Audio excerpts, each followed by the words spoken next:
नमस्कार। क्यों इतने सारे बच्चे जिन्होंने 90 प्लस क्वेश्चंस अटेम्प्ट किए थे और 90 प्लस प्रोबेबिलिटी थी उनकी पास होने की, फिर भी फेल हो गए?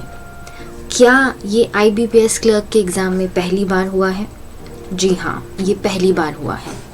अब इसके दो तात्पर्य हैं।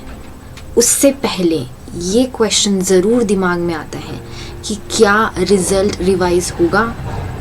तो इसका आंसर है नहीं, रिज़ल्ट रिवाइज़ नहीं होगा, क्योंकि आज ही नोटिस आया है, टेलीग्राम ग्रुप पे मैंने डाला है कि रिज़ल्ट रिवाइज़ नहीं होगा। टेलीग्राम ग्रुप का लिंक इस वीडियो के डिस्क्रिप्शन बॉक्स में दिया हुआ है। तो एक अगला क्वेश्चन आता है कि क्या वैकेंसीज इंक्रीज़ होंगी?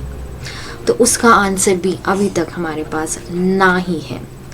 देखते हैं इस बड़े से क्वेश्चन का रीज़न कि इतने सारे अच्छे बच्चे जिनके मॉक्स में बहुत अच्छे मार्क्स आ रहे थे और वो मॉक्स में टॉप कर रहे थे, इवन कुछ ऐसे बच्चे जो IBPS PO के एग्ज़ाम के प्रीलिम्स में भी पास हैं, वो फेल क्यों गए?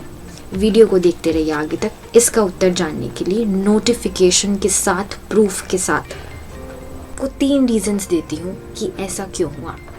पहला रीज़न कि IBPS क्लर्क और IBPS PO दो अलग अलग एग्ज़ाम्स हैं।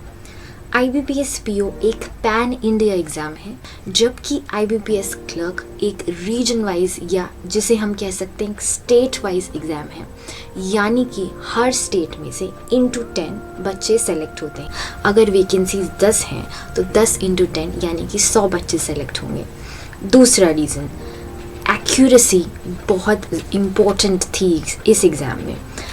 दैट मीन्स कि कुछ बच्चे मैथ्स और रीजनिंग में तो एक्यूरेट हो जाते हैं, आपको पता चल जाता है आपका आंसर सही है या नहीं, पर इंग्लिश में हम तुक्का मार देते हैं। हम सोचते हैं कि चलो क्लोज टेस्ट है, 1-2 क्वेश्चंस में तुक्के मार देते हैं, और यहाँ पे वो बहुत घातक हुआ।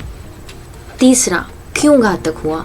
उसका ये रीज़न है कि आपके साथ 3 से 4 साल तक तैयारी करने वाले, आपको टफ कंपटीशन देने वाले बहुत लाखों में बच्चे बैठे थे, और वो बच्चे भी बैठे थे जिनका IBPS PO का प्रीलिम्स एग्ज़ाम क्लियर हो चुका है। यानी कि उन बच्चों का जिनका IBPS PO का प्रीलिम्स भी क्लियर हुआ और IBPS क्लर्क का प्रीलिम्स भी क्लियर हुआ है इस बार, वो बच्चे भी आपको इस बार टफ कंपटीशन देने बैठे थे।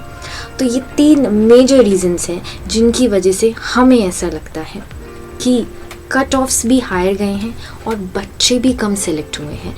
अब एक चीज़ और देख लेते हैं, हर स्टेट की मैं आपको बताऊंगी कि वैकेंसीज़ कितनी है, उसके हिसाब से आप ये अंदाज़ा लगा सकते हैं कि कट ऑफ कितनी जाएगी और सीट्स कितनी थी।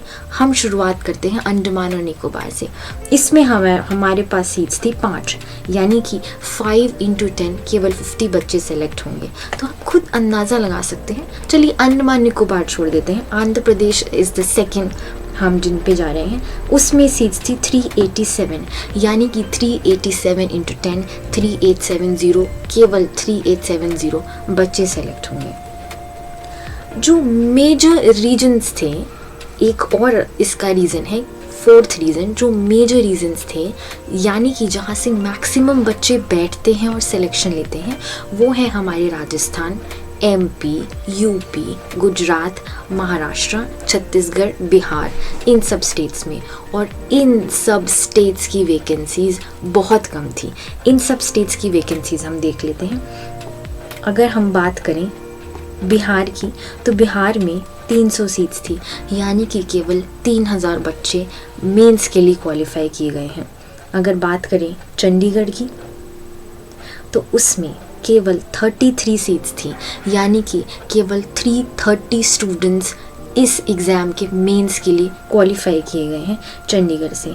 छत्तीसगढ़ की बात करें तो केवल 111 सीट्स थी, यानी कि 1110, 1000 अप्रॉक्सीमेटली बच्चे सेलेक्ट किए गए हैं। तो आप खुद देखिए, हर रीजन में वैकेंसीज़ जो कि IBPS क्लर्क की प्रीलिम्स की वैकेंसीज जिसे हम बात कर रहे हैं, बच्चों का सिलेक्शन क्यों मेंस में नहीं हुआ?